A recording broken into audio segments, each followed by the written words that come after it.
Hi, hello. How are you, Guido? So nice to see you. I'm very fine and well met.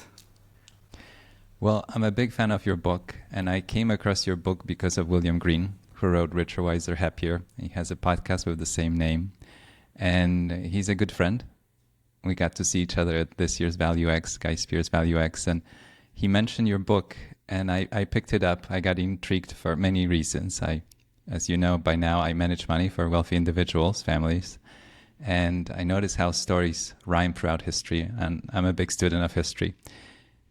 And in your book, you have this gift of certain ease of weaving stories and themes throughout history, and you get to introduce us to all kinds of characters throughout history that were very successful, accomplished, and wealthy, and how they had an impact on society. And it's just such a wonderful read. So I'm delighted to have you on the show. So thank you for joining me today. Thank you for inviting me. It's really a pleasure.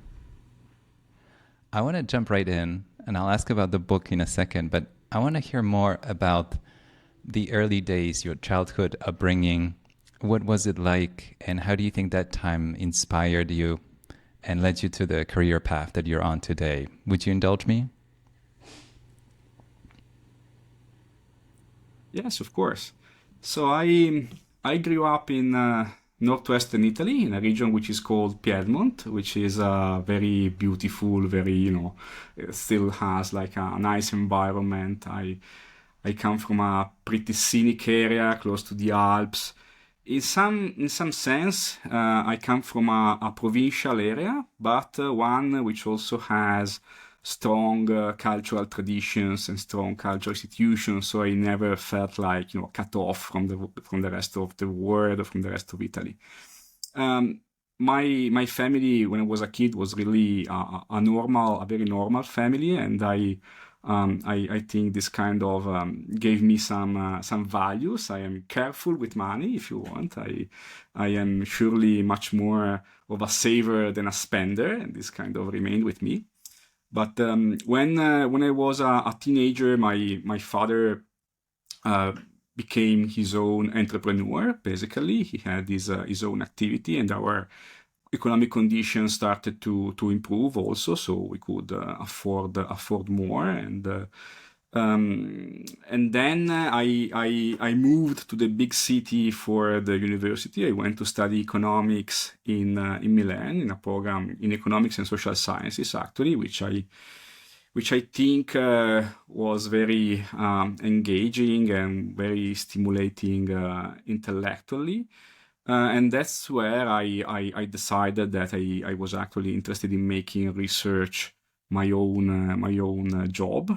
And that's also when I became interested in inequality as a research topic. And this was basically because I remember as a student, I was asking some of my teachers, these economists, about inequality, because I thought they were like, not discussing certain implications what they were saying, and I tended to get very unsatisfying answers. So this kind of made me curious. And it's also one of the reasons why I started developing this interest in economic history, because the economic historians were much more interested in that topic than the economists in that moment and in that context. And then I was lucky enough to actually be able to pursue this career. So the topic itself is fascinating, and the history perspective is even more interesting because you get to see how the stories rhyme. And I want to ask you about the book, but before I ask you about the book, I want to ask you about the cover. And you and I briefly talked about it, and there's a story behind the cover, and you were very specific about the choice. Can you tell the story? Right. Absolutely.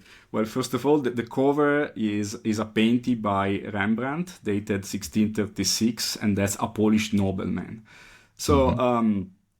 I am often asked why I chose this cover, and the point is I was made four proposals by Princeton, my publisher, and I went for this one not because that's a noblish. No, sorry, that's a Polish nobleman, but because in the very center of the cover you have this big pearl, which then Mm-hmm. I studied, where these kind of pearls came from. They were imported from the from the Indian Ocean. Basically, they were Huh? collected there and then exported to Europe in that period. And the fact is, I had in the introduction and then also in the conclusion to the book this metaphor as the rich, as the pearl in the oyster, like, produced by the living body of the economy, but also somehow by the living body of society, but also somehow perceived as extraneous to it. And so I thought, well, that's a nice opportunity of connecting to that. And I think it's a very nice painting. I love Rembrandt in general, and I noticed that a lot of people like the cover, so in the end it was a good choice, Well, you had to choose somebody that represents the ages and the centuries and the millennia of wealth that you write about in the book. And I was born in Poland, so when I saw the painting, I thought, I know this painting, and the character looks familiar, a Polish nobleman, probably from 1700s. And yeah, it resonated with me, not just the title and the story, but the cover itself.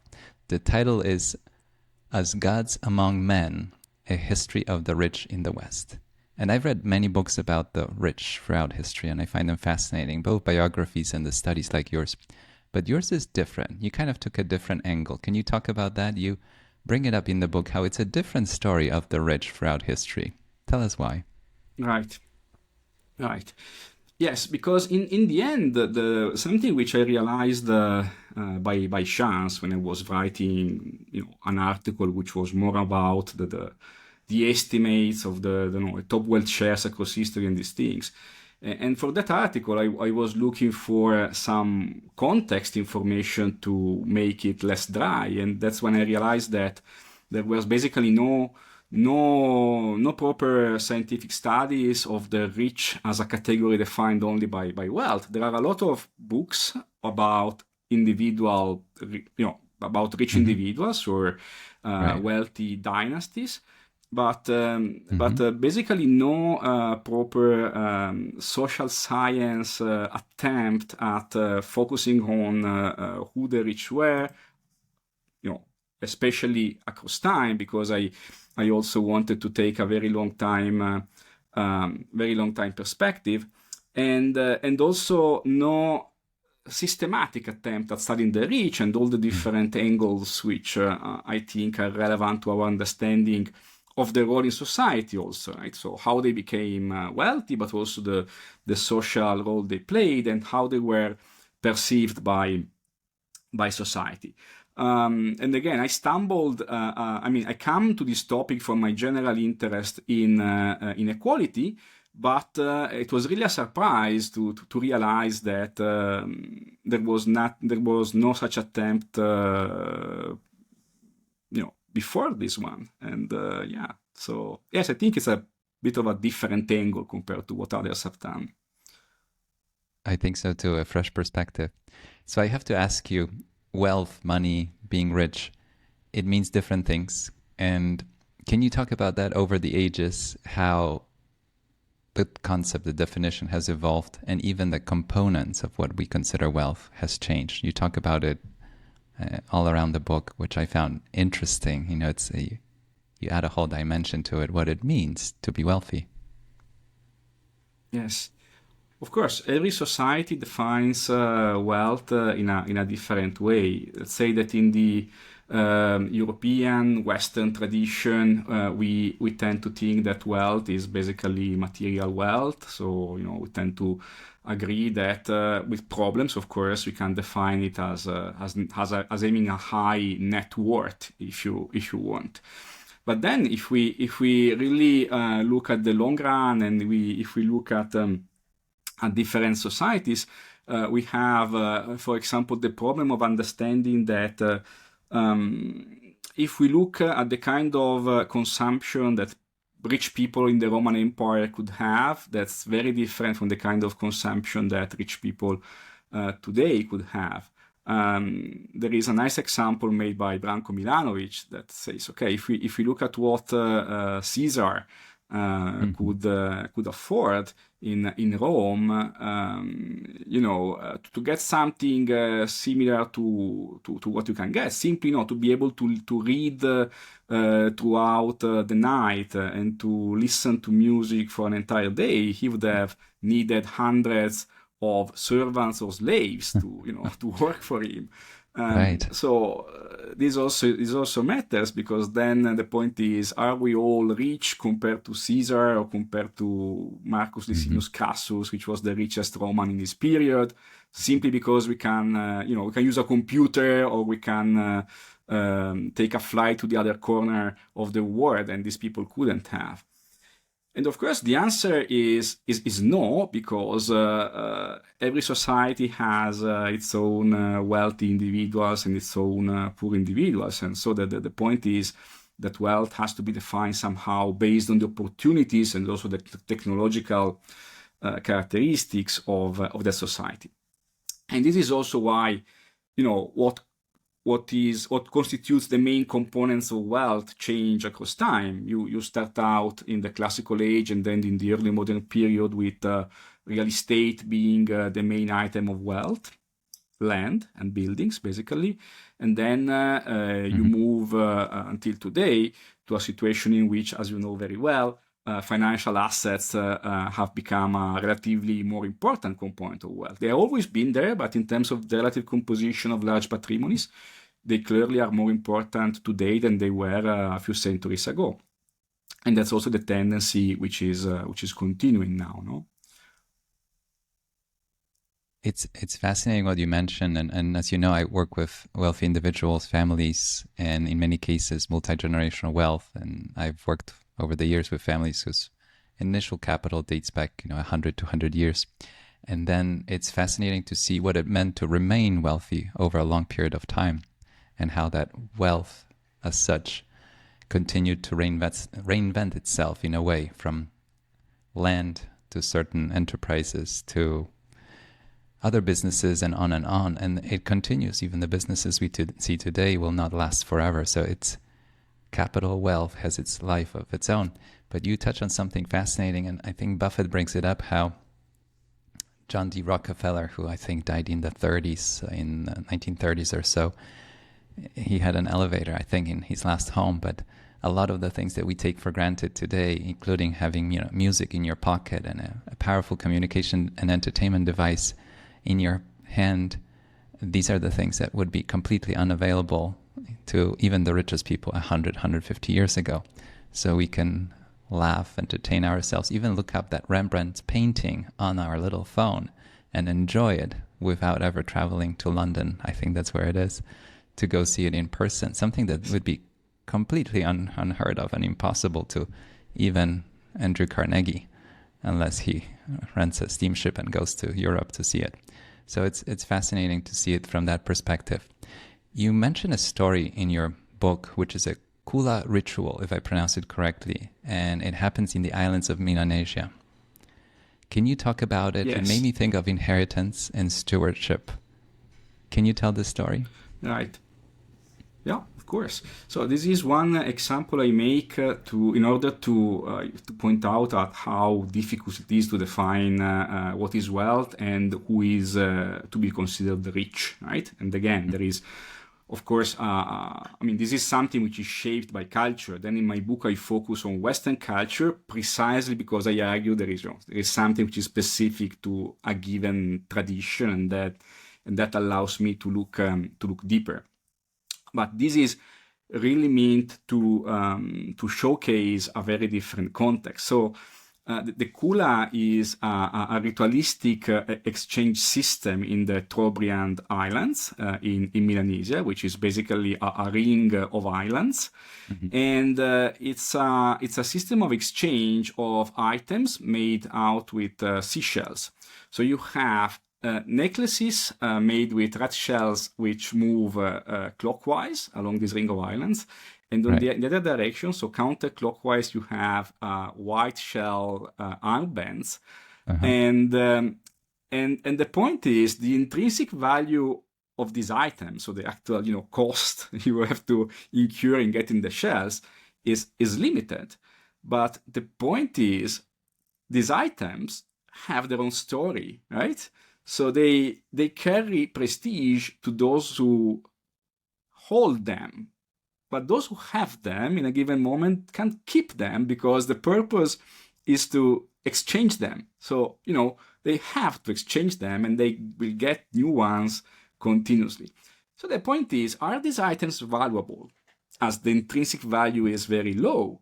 And the problem is, they are exchanged according to an assessment of their level, if you want. So they are evaluated, right? Because you have to exchange equal with equal in this context, and there is maybe an item which is worth more than others, right?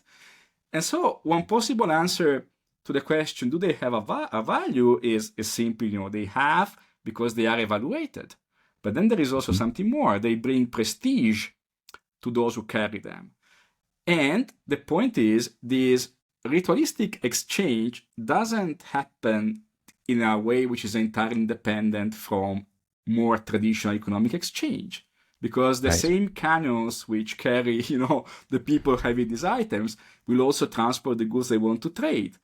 So, you get with your cooler items and they show who you are, what's your prestige, and that maybe gives you an edge when you want to exchange non-ritual goods, right? So, that's very fascinating, very complicated, but it raises a number of questions. For example, what's the connection between having prestige, social prestige, and having economic opportunities?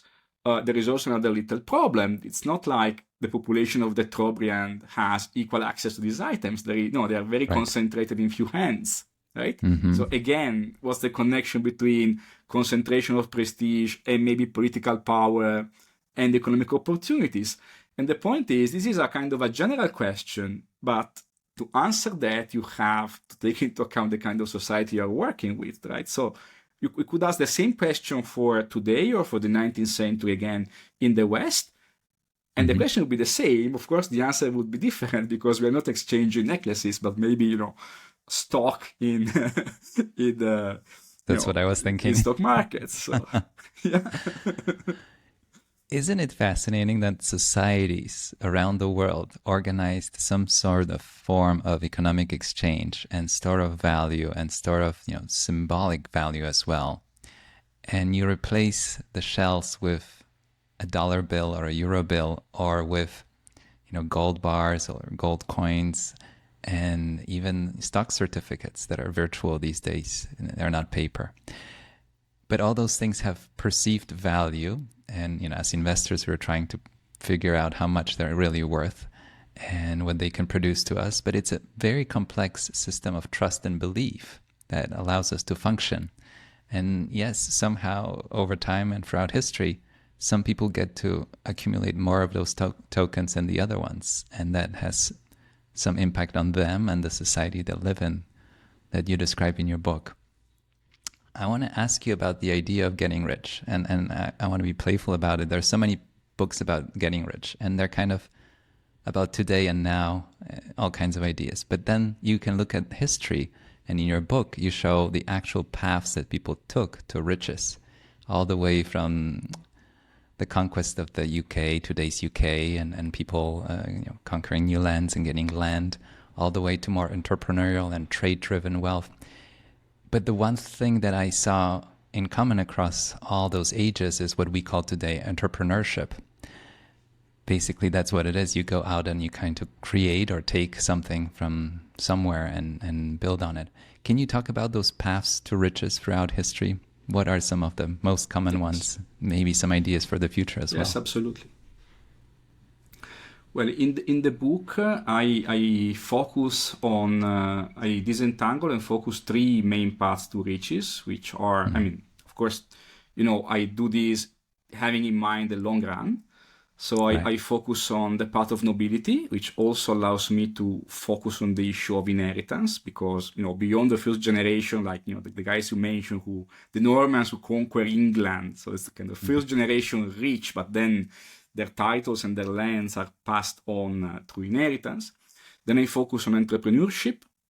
And then I disentangle this lack of finance from entrepreneurship, which of course in practice in many settings is difficult to do, but it's important to do because there is a different perception of fortunes made in finance. So from the point of view of Western culture, it's important to distinguish it as a path to wealth. So if we think in particular at entrepreneurship, this is, first of all these three paths to some degree are present across history, but the actual importance of one or the other depends on the specific period you look at. So if we look at entrepreneurship, something which is, I think, very interesting is that it's possible to find in the history of the West phases when it has been relatively easy to build new wealth, right? With one's skills, abilities, one bold attempt at exploit new opportunities, and identify some phases like the so-called commercial revolution of the 11th century, when you have the development of long-range trade across the Mediterranean and then across the Baltic and the North Sea. Then you have the opening of the Atlantic trade routes at the beginning of the 16th century. Then you have the Industrial Revolution in the 19th century mostly, and then you have the at least the beginning of the computer and information age in which we live. And the point is, however, that these phases of efflorescence, if you want, of new opportunities, at a certain point also dry up, right? Right. Which is interesting because you have the waves, and then why do they dry up? And of course, you could provide some idiosyncratic explanation, like every phase has its own reasons to end. Like I don't know, the phase of innovation, which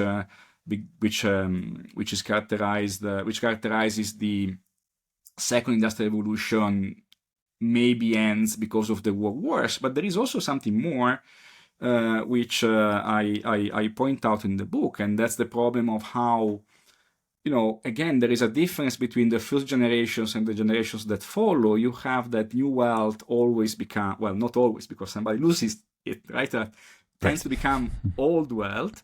And then you have the establishment of these wealth dynasties, which start to control entire sectors, the most innovative sectors in the economy. And then the question becomes whether this process of new wealth becoming old wealth also potentially contributes to drying up the well of innovation, right? And that is a question which I ask without having for now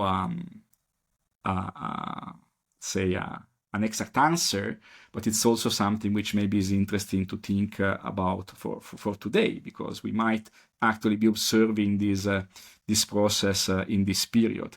And it's not possible, if you look at history, to give for granted that if in a certain phase it's relatively easy to become rich because entrepreneurship, this will also be the case like 10 years from now or 20 years from now. These changes can be also relatively sudden. Hopefully they won't, because often, they are more sudden when there is the kind of more catastrophic change. So let's hope this is not the case, if you want. And then the other thing which is new today is that if you look at how important finance is as a path to wealth, it's arguably more important today than at any previous point in history. And that's, interesting by itself, and of course also can raise some questions, and it can become an interesting topic of research on its own and of discussion. I want to come back to that, to finance and money, but I see it as stages. When I was reading your book, and it's a theme that I've been thinking about over many years. I wrote a book, Money, Life, Family, where I studied stories of actual families and how they accomplished to keep money over generations, and the other ones that did not succeed, and what we can learn from it. Now, you talked about land. Land by definition is limited, especially the useful land. And over the history, until we found things underground, whether it was, salt, coal, or oil, or other resources, it was what you can grow, which was farming. And there was only that much farmable land available, right? It was kept within the family or conquered and stolen throughout time. And entire countries would come in and grab land for that reason. But over time, it the wealth got decoupled in stages from land. And you talk about trade. Trade is the first decoupling. Venice takes up a little piece of land, but was able to trade with the whole world at the time and accumulate huge wealth. And I think that's a prime example. You talk about Florence in your book as well. And then at some point, finance and money became this side effect. Some people accumulated wealth and money became a commodity in itself, made available to others. And nowadays, the entrepreneurship that we think of today is you basically create something out of nothing, right? You could have been born with no land, no capital, but you have an idea. And it could be a website that helps people connect around the world. And there you go. It becomes, these days, even $1 trillion idea. So it became more open-ended how wealth can be created over time. And I'm sure we'll come back to it. But I want to ask you about inherited wealth. You talk about it as something that defines the position in the society. And you start the story with nobility. And you bring us to modern times. Can you talk about, and you touched on it before, how you have the first generation, second generation, third generation, inherited wealth and the impact on how those families interact with the society and how the society sees them? Right.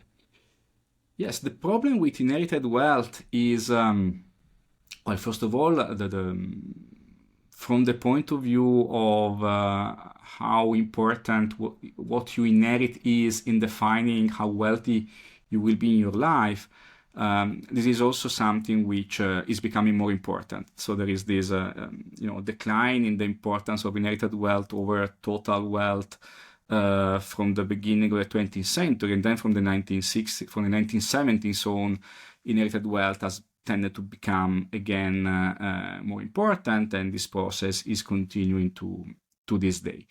And the point is that our society tends to look differently at those rich individuals who have made their wealth and those who have inherited it. So the point is, inherited wealth is considered somehow less legitimate than wealth you made with your efforts. And then, of course, it's, if you look at what the actual individuals do, it's impossible to it's impossible to define everybody in the same way, because you also have individuals who are brilliant entrepreneurs and who happen to have inherited a substantial amount of wealth, right? But there are also some more substantial concerns which have to do with what I was referring to earlier when I said that there is this question which can at least be asked about whether, when you have the establishment of wealth dynasties which actually are able to control large sectors of the economy, and this is, for example, the outcome of the Gilded Age, right? You right. have in the United States, after the first generations, you have these dynasties which become extremely wealthy, and then you get to the beginning of the 20th century, when there was a lot of concern about the supposed money trust which controlled the finance and the economy of the United States. And this also became a political issue, because both the left and the right of the time, both the political left and the political right of the time, were worried about how people like JP Morgan, if they wanted to, could have actually started to also control the politics of the country, right? So, there is this problem. But the point is whether this concentration of wealth in some dynasties of wealth can actually prevent part, at least, of the economic opportunities that otherwise you would have had based on the context and based on the technology of the period and so forth and so on. And if you want to look at these with another modern perspective, the issue is also that of social mobility, because the more important inherited wealth is over total wealth, the more difficult it is to believe that actually if you start out in your life from a relatively low position, you will be able to move up. And we have culturally a preference for mobile societies. Right. This comes very clear from the surveys which sociologists ask to people everybody in general would agree, I think, that a society which is more mobile, in which individuals who have good skills, good attitudes, who also are maybe a little bit lucky, but also in the sense of having taken a risk and being able to exploit it. We want them to be able to rise in terms of their economic standing, but that's more difficult to happen structurally if inheritances are more important to define the wealth pyramid, which you have at the beginning of this process. So from this point of view, there is a societal problem when inheritances become too important. Then obviously the point is that from the individual point of view, we all want to give our children, our descendants, the best possible opportunities. So this is also very, very, very clear across history, right? So it's very human. I think it's a very human ambition that to be able to pass on something to one's descendant. Problem is, in this case, you have maybe a private virtue which can become a public sin, in the sense that, again, it can run contrary if this becomes a collective behavior, contrary some sort of more general interest of the society. It's a very complicated topic to address, of course, and there is, I think, no obvious solution to the problem. I like this idea of never starting from scratch again. So the lessons that I've learned working with families and the books that I wrote, to me, it's less about turning billions into trillions, but thinking, what is it that we can learn from this shared experience so that more of us don't have to start from zero with the next generation. I grew up in Poland. Poland had world wars, communism. If your wealth wasn't confiscated, burned down, damaged, then one way or the other was lost. So I've heard stories, even within my family, of wealth created, but it was almost impossible to maintain it throughout centuries or generations. So to me, it's very interesting to think of, I talk about this idea that we don't burn all the books with every generation. We tap into the knowledge that's been accumulated. And with capital and wealth at the big societal level and also individual family level, you would love to have something for the next generation to start with. And I don't even want to start the topic about the fact that some people, especially in the US, start with a negative net worth when they graduate from school, given the student debt.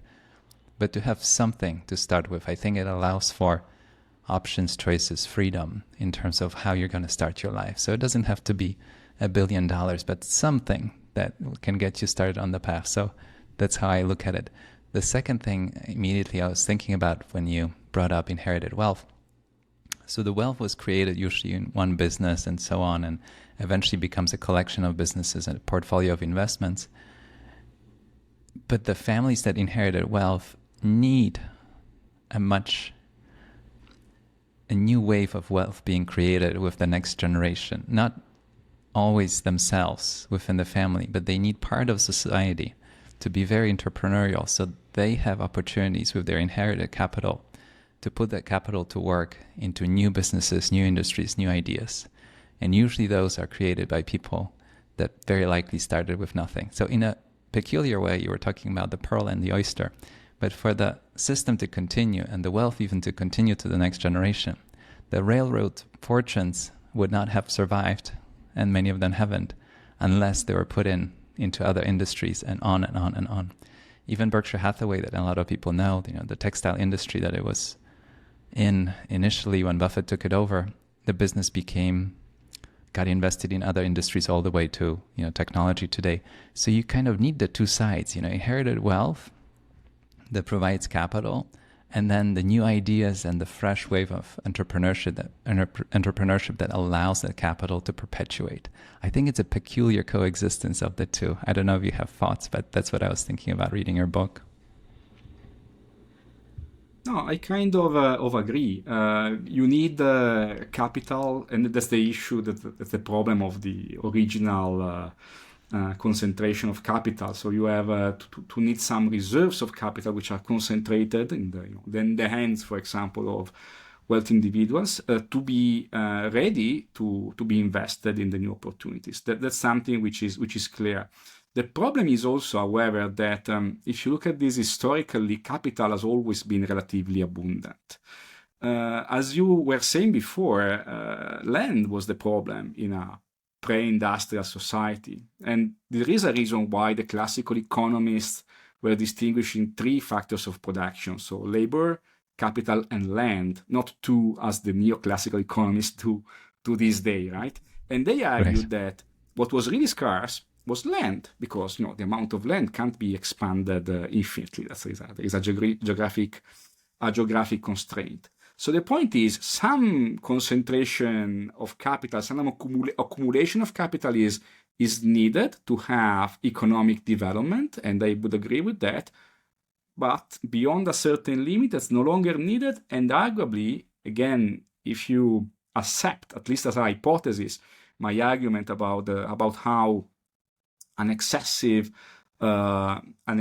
rigidity of the control of the economy in the hands of dynasties, about how these could stifle innovation. Well, you can get to a situation in which it is too much, because it prevents innovation coming from people who do not begin with any substantial amount of capital. So to me, it's more a matter of balancing and of finding a way of balancing these across the generations.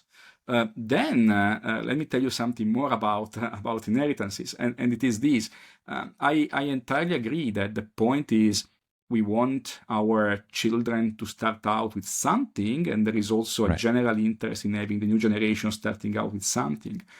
Now, let me make you this example, right? So think about societies in, say, the 15th century or 16th century or 17th century, when after the Black Death of 1347-52, they knew that it was possible that a new plague came and killed half the people in the city they lived.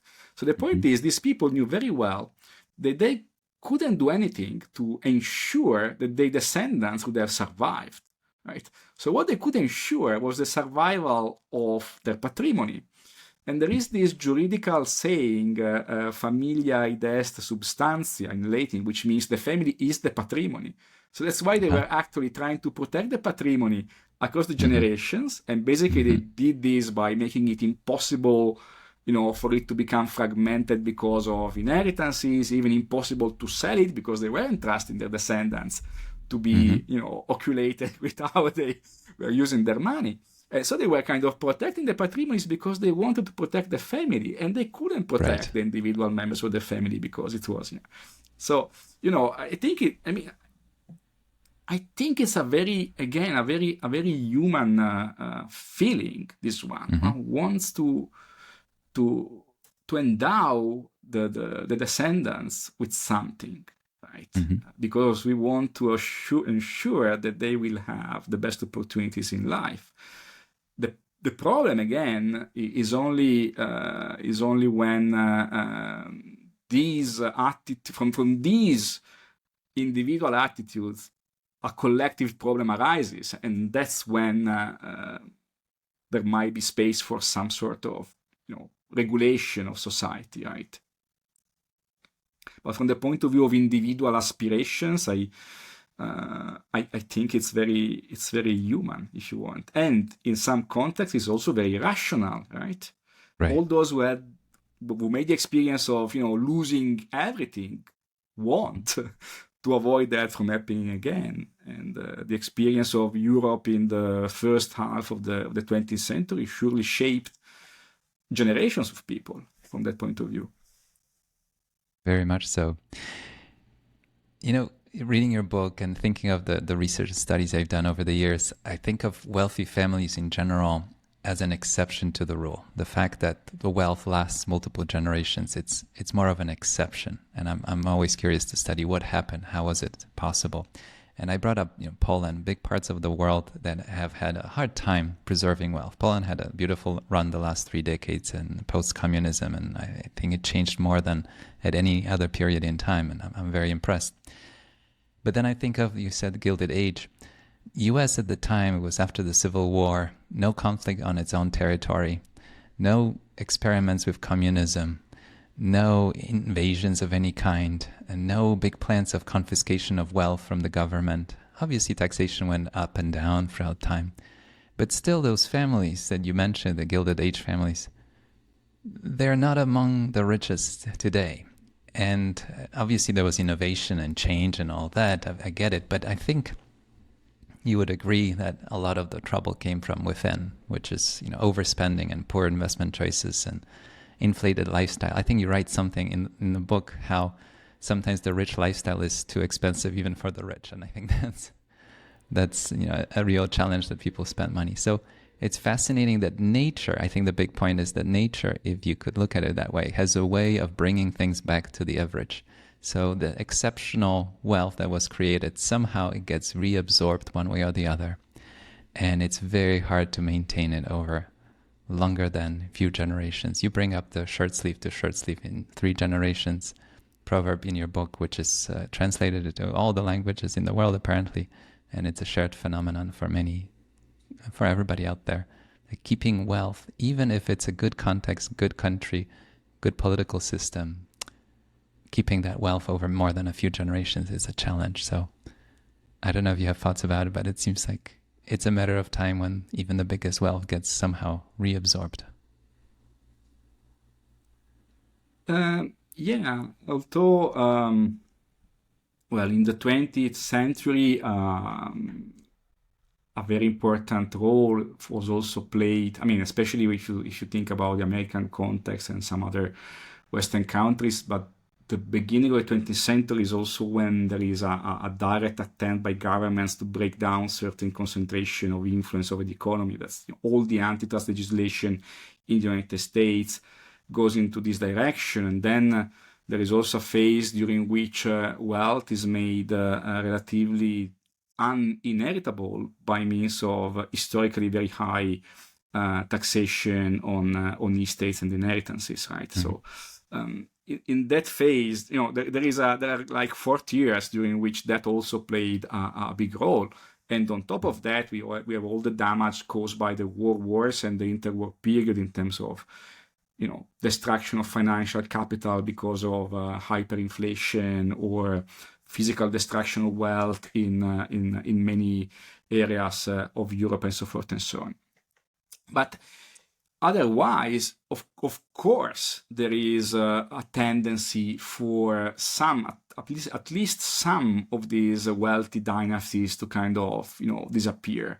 And that can happen for a number of reasons. They can become extinguished and, you can have no descendants. And I could make, examples of this. This happens very often, more often than we think, actually, than we are used to think. And then there is the problem of having some descendants who are spendthrift. And there is an interesting thing here, and I'd like to quote this.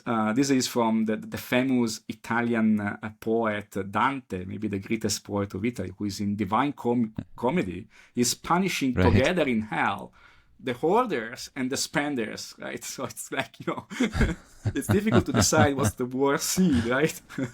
Uh-huh.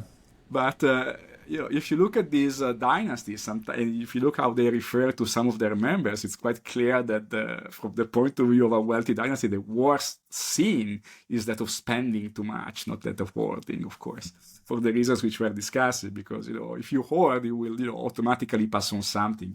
If you spend too much, you will ruin your descendants, not only yourself. But there is another thing which I would like to highlight, which is one reason why I'm not entirely in agreement with the idea that this kind of, natural process which you described is very relevant when you think about current social concerns. And the point is, the problem is the matter of scale. So are we talking about the last 1,000 years, the last 3 centuries, or the next 20 years, right? Because that's not the kind of dynamic which will matter much for us in our lives, right? It might matter to forecast the situation of our grandchildren, but this is not a process which we will really observe because it's too slow. So it's not like it doesn't matter, but it matters more for understanding history than for answering questions and concerns about today. That's the point I would make. Because, we are interested in the immediate, in the short run, in the medium run, but we are, we maybe, we were only with difficulty we could discount what will happen maybe in the next 100 years, right? It's a good point, because we humans live in terms of, few decades. And when you think of history, we zoom out so far away. So you and I can say, well, there was Gilded Age, came to an end, we moved on. Railroads went bankrupt, and governments took them over. And the wealth that was in the railroads, in many cases, is gone, at least not in the sense that was back then. But when you're living in the Gilded Age, or you're living today, and you're thinking about, my attention span is even 2 decades, 20 years, you might be at the beginning of Gilded Age, and 2 decades later, it's still the same Gilded Age, right? So I think that's your point, that once you zoom in as an individual, you see that the change is a lot slower than a history book would imply. There's one big theme, you brought up taxation, but you have a quote from Andrew Carnegie. He said something along the lines that once you get rich, your next goal is to give it all away. And can you talk about that? So obviously governments can come in and tax away the income and the wealth and the assets. But then there's this theme that even comes back in today's world of giving pledge of, yes, I've been fortunate in this lifetime, but I will give most of it away. And Warren Buffett is one of the people that chose to do that. Can you talk about that? Yes, Carnegie very famously said, "He who dies rich dies disgraced," and he set out to donate his vast wealth, most of his vast wealth before his death. Now, Carnegie actually was, he was doing this in a new way, if you want, but in a long-running tradition. And at the beginning of this, you have the medieval worry about the afterlife, right? Because the point is, in the Middle Ages, rich people were considered sinners, and their sin was greed. Because, if they were, this wasn't an issue for the nobles, because the nobility had their superior access to economic resources because of how God had ordained society, if you want. But the commoners who became rich, those people were the problem. And the point is, okay, if they became rich, why was that? What was their wealth for? If they could have instead used it to help the poor or to do some charitable activity and so forth and so on. And this suspicion that by having grown rich, they were actually committing a serious sin of the kind that, according to Dante Alighieri, would have, condemned you to hell, led many among the medieval rich and the early modern rich to donate a lot before their death or through their wills, right? And by the way, we have examples of institutions endowed, say, in the 14th century, which continue to exist today and to perform charity in ways similar to those intended by their original founders, and that's of course something amazing.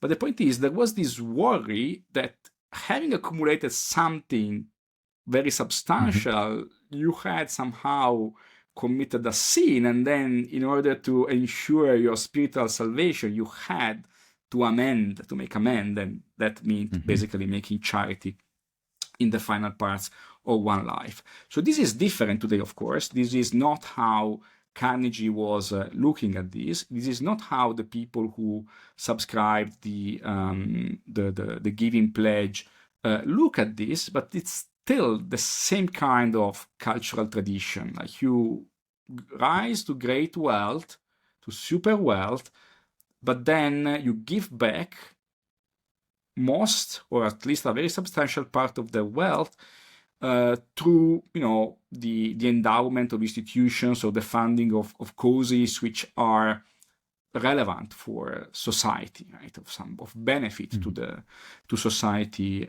in general. And this is interesting. This is something which, of course, can produce a real public benefit.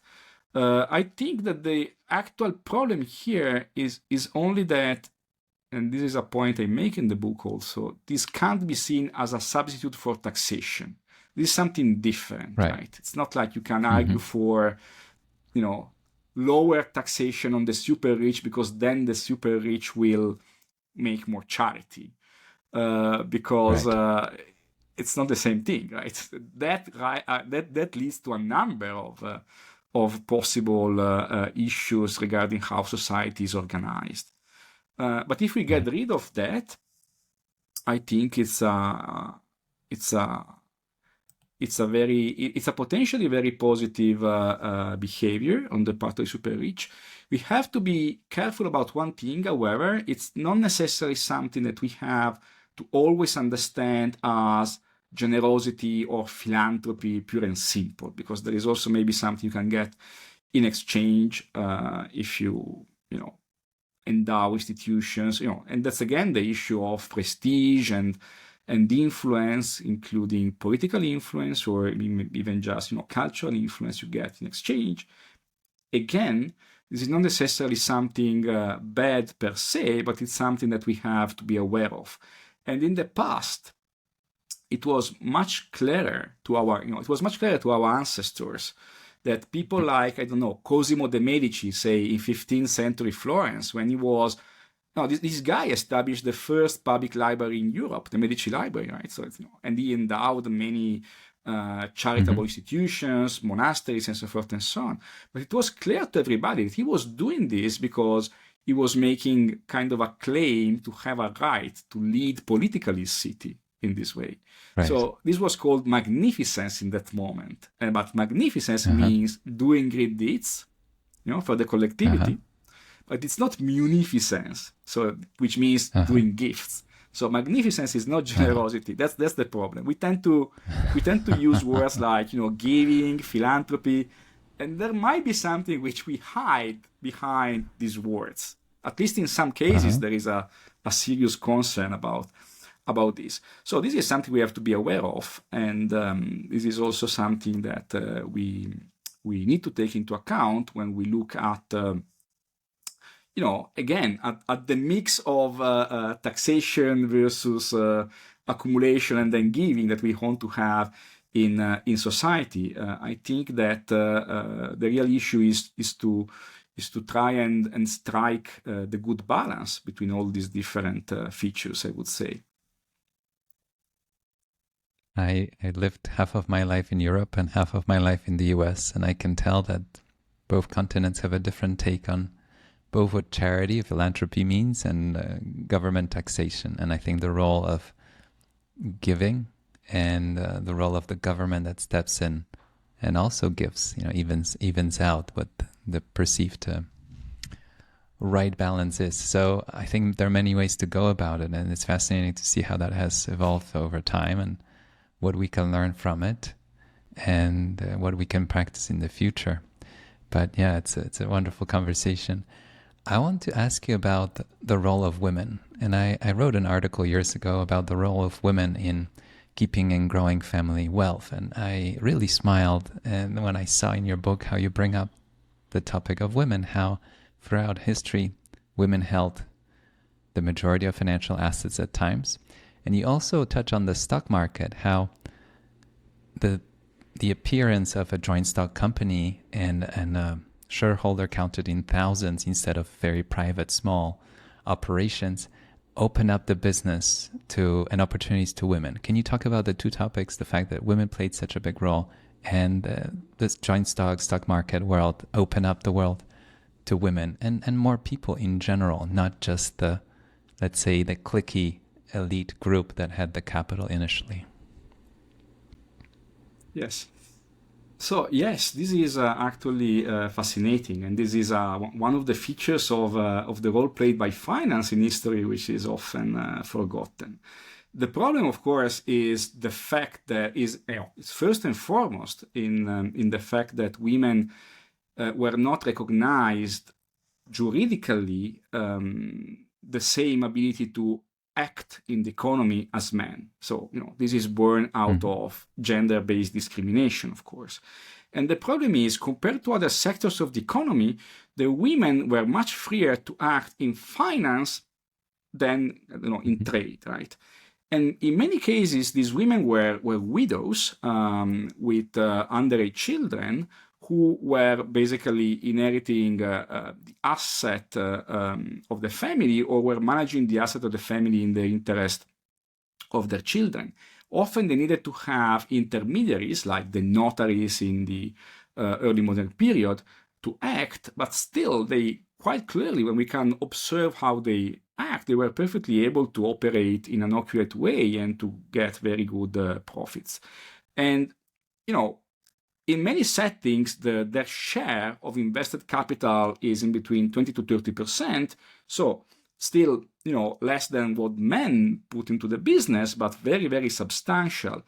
And when the modern stock markets developed, they had only an extra opportunity. This is also, of course, the moment when they start, acquiring greater juridical capacity to act on their own. That's a progressive development. But in Wall Street, there was a group of female investors which were clearly playing a substantial role. They were among the most important investors in the railroad business, in the shares of the railroad business, and so forth and so on.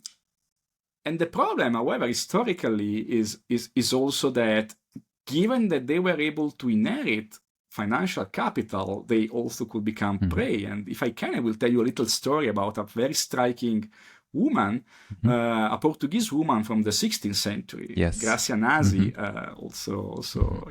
also called Beatriz de Luna, or Gracia Mendes. She has different names because of her story. So she was born at the beginning of the 16th century. She belonged to a family of Marranos. So these were Jews converted to Christianity. And she was made to marry her uncle, Francisco Mendes, when she was pretty young. And Francisco Mendes belonged to a family which had been one of the main investors in the efforts to open the trade from Portugal to India, circumnavigating Africa. And this is why, by the beginning of the 16th century, this family had a very important share of the import of pepper in Europe. Problem is, Francisco dies, so Gracia Nasi becomes a widow. And the problem is, she becomes an extremely wealthy widow. And the problem is then that she's a potential prey, if you want. On top of that, she belonged to a family of converted Jews, which also placed her at risk of persecution. In 1536, there is the establishment of the Portuguese Inquisition in Portugal, and then she flees basically in 1538 when she becomes a widow, and she goes to Antwerp in the Low Countries, where she joins the husband of her the brother of her deceased husband, Jogo. And she clearly co-manages the family fortune with Jogo, to the point that in his will, Jogo establishes that upon his death, Gracia Nasi has to become the manager of the entire fortune of the Mendes family. Then, unfortunately, Jogo dies, and Gracia Nasi has again the problem of being an even richer widow alone in the Low Countries. And that's when the Holy Roman Emperor Charles V, the great emperor of the 16th century, decides that he could actually try and make her marry a junior member of the House of Aragon, who had promised to pay him a very nice gift in case this matchmaking proves successful. And she really doesn't want to do this, so she has to flee with some subterfuge. She goes to Aachen, saying that she's going to the thermal baths, and from there she flees. She goes with her daughter. She goes to Lyon, then she goes to Venice, and she ends up in and she ends up in Ferrara, in Italy, which was a very open place at that moment in time, the 16th century. It also had one of the largest Jewish communities in Italy, and from there she continues to manage the activities of her family, but she also resumes open practice of the Jewish religion. So she, in fact, hadn't truly converted to Christianity. And that became a problem, even in Ferrara, because she became charged with apostasy, which means having abandoned the Christian religion, and that wasn't acceptable.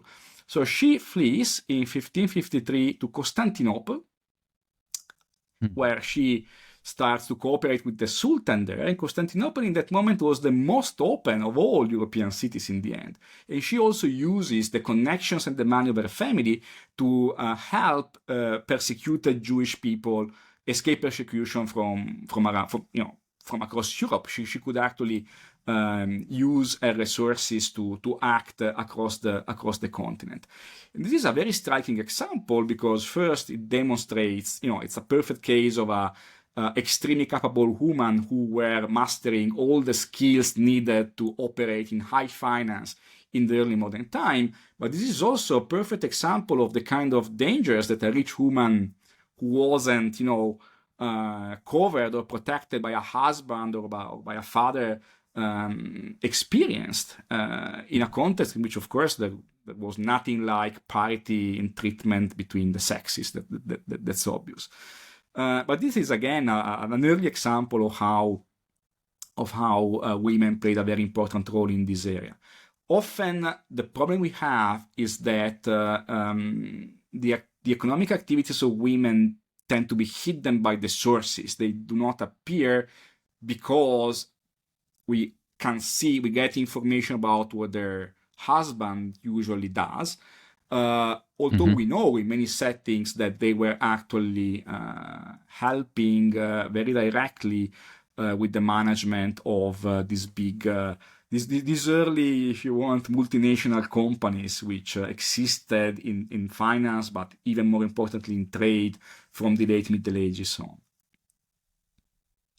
It's fascinating. And as you pointed out, even given my research, is that you have to really look to realize, it was women that allowed for certain survival and continuity of some business operations throughout history, 1500s, 1600s, 1700s, 1800s, all the way to today.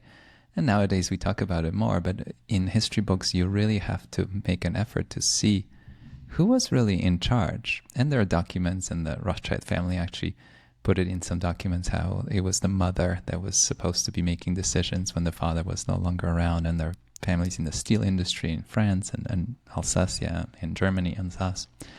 So it's fascinating how those stories repeat, and it's wonderful that you were able to bring it up to the surface and tell those stories of this particular family and a woman that was juggling so many different obstacles and challenges while tapping into the opportunities that the world was creating at the time with the international trade and finance.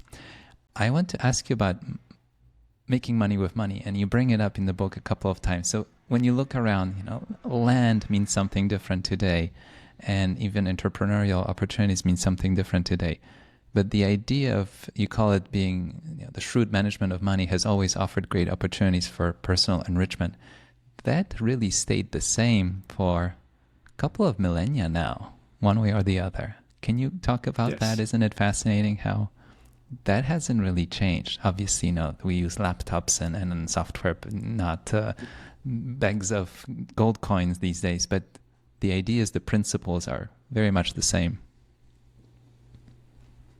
Yes, I really agree, and the problem is that to a substantial degree, this is because one basic necessity is always the same. If you don't have enough money, to operate your activity or to start a new entrepreneurial activity, you will have to borrow it, and lending and borrowing in different forms, but have existed with this very strong continuity from classical antiquity to this day.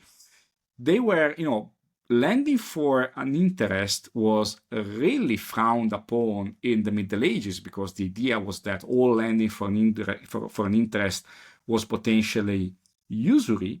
But not even this condemnation from the Christian religion could, stop it from happening because people needed it. Right. And there were two categories of people who needed it, which are still those who need it today. First, the entrepreneurs. So, to fund international trade, you need to have the availability of substantial financial resources at different corners of the Mediterranean or of Europe. That's how it starts out. And then you will need to have people who are able to provide you credit in different parts of the continent, because you don't want to have to move with sacks of gold coins on your body, because that will make you a very interesting prey for brigands and whatever, pirates and what you want. And the other category of serial borrowers were, of course, public governments. And right.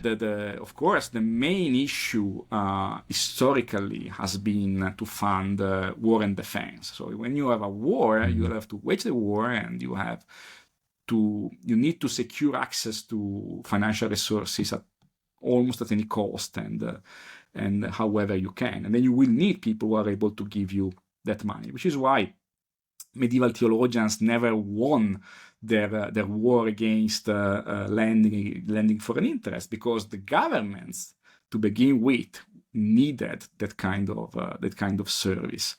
And so yes, we have of course a change in the kind of sectors in which entrepreneurship is most active. We have a change in how international trade happens. Now we have global trade, but the kind of financial services which you need in the end are very, very similar, right? The problem is really the same in history. And so you have this specialized group of people who has always been there.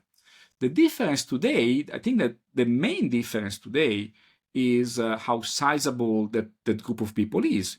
Today you have many more people who are active in finance, as I said, than at any previous moment in history. Even if you take the main financial hubs of the 19th century, like London or New York, they will not be comparable to even the average across the West today, right? In some respects, I look, for example, of the share of rich people in 19th century America or the UK who made their wealth in finance, and I compare that to the billionaires in the West today based on Forbes database, and you have that the average across the West is higher than the average in the main financial hubs 1 century ago. So it's a clear trend. It's fascinating how much has changed around us, the industries and the services and everything. But the idea that some people have the capital and some people need the capital, whether it's the government, businesses, or consumers, that seems to remain the same. And obviously how it's conducted changes. And as you said, no sacks of bags of gold coins and so on. Maybe now it's apps and other solutions. But at the end of the day, the principles, the need, the service, it's exactly the same. This conversation wouldn't be complete if I didn't ask you about the why. And it comes up in your book.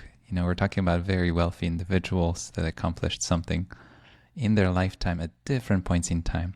And you embark on, an attempt to answer the question, why did they even get rich? Why do we even care to get rich? Can you talk about that? I found it really intriguing because I think it's relevant today with money being on a lot of people's minds.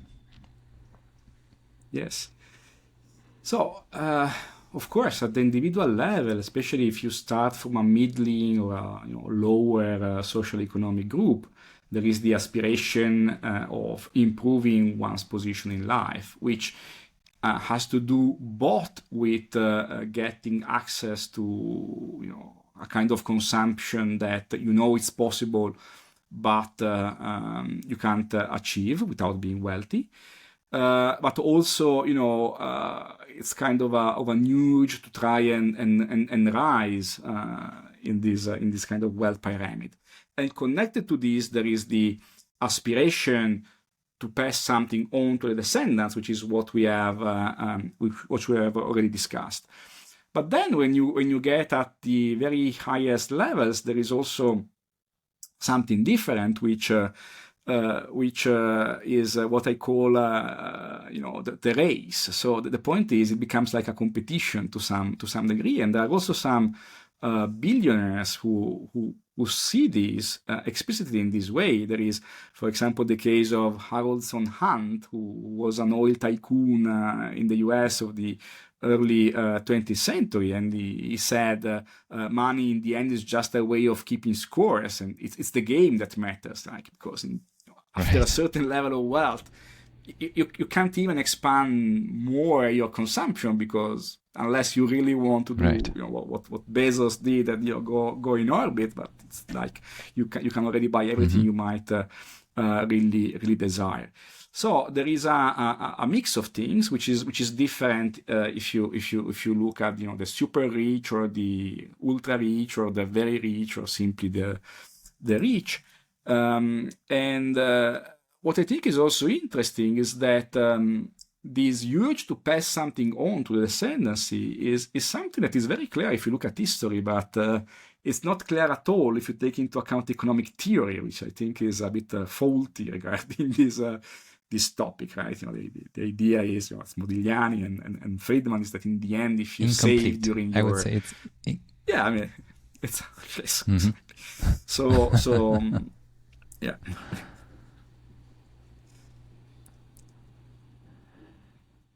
So it's fascinating, as an investor, and I buy stakes in companies when I buy shares of companies, and there's this idea that you want somebody to be running this business that sees this as almost a higher calling. I had a conversation with somebody here on the podcast how they have this pride in the work that they do, and they have the soul in the game, and they show up every day to make this big business better and bigger, way past the point of any financial incentive.